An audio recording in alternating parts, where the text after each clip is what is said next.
کاغذ برابر، لیکن ایک پر محمد لکھا ہوا ہے، قابل احترام۔ عام کاغذ سے بالکل ممتاز ہو گیا وہ، زمین اور آسمان کا فرق ہو گیا دونوں کاغذوں کے درمیان، جبکہ دونوں ہی کاغذ ہیں۔ تو مقام و مرتبے میں آپ کے پیر تک پہنچنا تو کیا آپ کے خاک پاک کے برابر کوئی نہیں ہو سکتا، یہ ہمارا عقیدہ ہے۔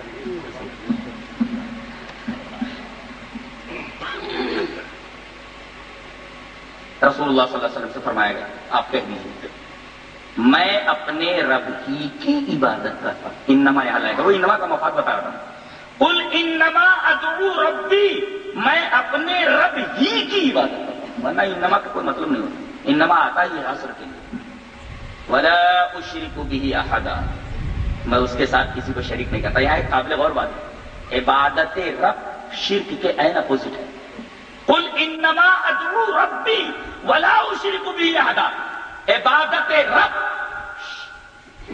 شرک بالرب کے عین مخالف ہے، یعنی جو عبادت رب کرتا ہے وہ مشرک نہیں ہو سکتا، اور جو مشرک ہے وہ عبادت رب نہیں کر سکتا۔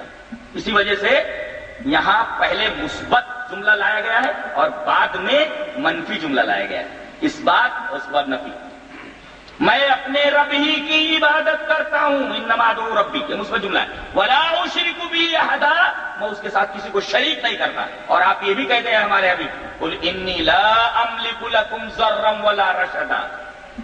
علماء بیٹھے ہوئے خاصت احترام بولتا ہوں کہ عربی کا ایک قاعدہ ہے کہ نکرہ جب تحت النفی داخل ہو تو عموم کا فائدہ ہوتا ہے۔ نکرہ تحت النفی موجود ہو، یعنی کوئی نکرہ لفظ آ جائے اور وہ نفی کے تحت ہو تو عموم کا فائدہ ہوتا ہے۔ اب یہاں دیکھیں، لا قل انی لا املک لکم، لا نفی، ذرا ولا رشدا، ذر بھی نکرہ ہے، رشدن بھی نکرہ ہے۔ علماء بیٹھے پوچھیں، الف لام داخل نہیں، نکرہ ہے، ذرا نکرہ، رشدن نکرہ۔ اب لا یہاں موجود، اس کے تحت نکرہ، نکرہ تحت النفی، کیا ترجمہ ہوا؟ آپ فرما دیجئے میں مالک نہیں ہوں کسی بھی ضرر کا، کسی بھی ہدایت کا۔ تحت النفی عموم کا فائدہ دیتا ہے، کسی بھی ضرر کا کہ بھی جو ہے ہدایت کا۔ اللہ کے رسول صلی اللہ علیہ وسلم کے بارے میں ہمارا یہ عقیدہ ہے، اللہ کے رسول صلی اللہ علیہ وسلم کو اللہ تبارک و تعالیٰ نے جتنے اختیارات سونپے تھے وہی اختیارات آپ کو تھے۔ بقیہ یہ عقیدہ رکھنا کہ آپ مختار کل تھے، جس کو چاہے دیں، جس سے چاہے لے لیں، یہ عقیدہ صحیح نہیں ہے۔ غزوہ تبوک کا واقعہ سورہ توبہ میں بالکل 10ویں پارے کے آخری میں کچھ لوگ آئے اور کہا کہ اللہ کے رسول ہم اس جنگ میں شریک ہونا چاہتے ہیں، غزوہ تبوک میں، لیکن اللہ کے رسول ہمارے پاس سواریاں نہیں، سوار ہونے کے لیے کوئی چیز نہیں، اب پیدل اتنی دور کا سفر ذرا مشکل ہے، اللہ کی سواری کا بندوبست فرمائے۔ جانتے ہیں آیت کریمہ کیا ہے؟ آپ نے فرمایا قل لا اجد ما احملکم علیہ، اے ہمارے حبیب آپ فرما دیجئے کہ میرے پاس نہیں ہے، میں نہیں پاتا ہوں، قل لا اجد ما احملکم علیہ، میں نہیں پاتا ہوں وہ چیزیں، وہ سواریاں جن پر میں تم کو سوار کر سکوں۔ بتائیے، حالانکہ جنگ کا موقع ہے، اگر آپ کو ہر چیز کا اختیار ہوتا تو آپ سواریوں کی لائن لگا دیتے، آپ یہ نہیں کہتے لا اجد، میں نہیں پاتا ہوں، نہیں پاتا ہوں۔ تو اللہ تبارک و تعالیٰ نے جتنے اختیارات نبی کریم صلی اللہ علیہ وسلم کو عنایت فرمائے وہ اختیارات، بقیہ تمام اختیارات سونپ دیے گئے تھے، یہ عقیدہ صحیح نہیں، اسی عقیدے کا نام شرک ہے، اسی عقیدے کو شرک کہتے ہیں۔ اور ویسے بھی شرک گونا گون ہے، کئی قسمیں شرک کی، ہم یہ نہیں کہتے خالی مورت پوجا کا نام شرک ہے، کوئی اسٹیچو پوجنے لگے، کوئی مورتی پوجنے لگے، اسی کا نام شرک ہے، نہیں۔ رسول اللہ صلی اللہ علیہ وسلم نے شرک کی کئی قسمیں فرمائی ہیں، ایک شرک بتاؤں، بڑی عجیب و غریب بات ہے، حضرت ابو ہریرہ رضی اللہ تعالیٰ سے مروی ایک روایت ہے، اور حضرت امام نسائی رحمۃ اللہ علیہ سے نسائی شریف کتاب الایمان و شرائعہ میں لائے ہیں، روایت اس طرح ہے، وعن ابی ہریرہ رضی اللہ تعالی عنہ قال قال رسول اللہ صلی اللہ علیہ وسلم من عقد عقدۃ ثم نفث فيها فقد سحر ومن سحر فقد اشرک ومن تعلق شيئا وكل الیہ، رواہ النسائی فی کتاب الایمان و شرائعہ، حضرت امام نسائی شریف کتاب الایمان میں اس حدیث پاک کو ایسے ہی لائے۔ حضرت ابو ہریرہ رضی اللہ تعالیٰ فرماتے ہیں کہ رسول اللہ صلی اللہ علیہ وسلم نے ارشاد فرمایا، کیا فرمایا؟ من عقد عقدۃ، جس نے گنڈا بنایا، گرہ لگایا، من عقد عقدۃ، گرہ لگایا، ثم نفث فیہا، پھر پھونک ماری اور گرہ لگا دیا، فقد سحر، اس نے جادو کیا، ومن سحر فقد اشرک، اور جس نے جادو کیا اس نے شرک کیا۔ گنڈا بنانا شرک کے قسم میں بھی ہے گنڈا بنانا۔ دیکھو کتنے لوگ ہیں جو بازوؤں کے اوپر گنڈا باندھے رہتے ہیں، شرک۔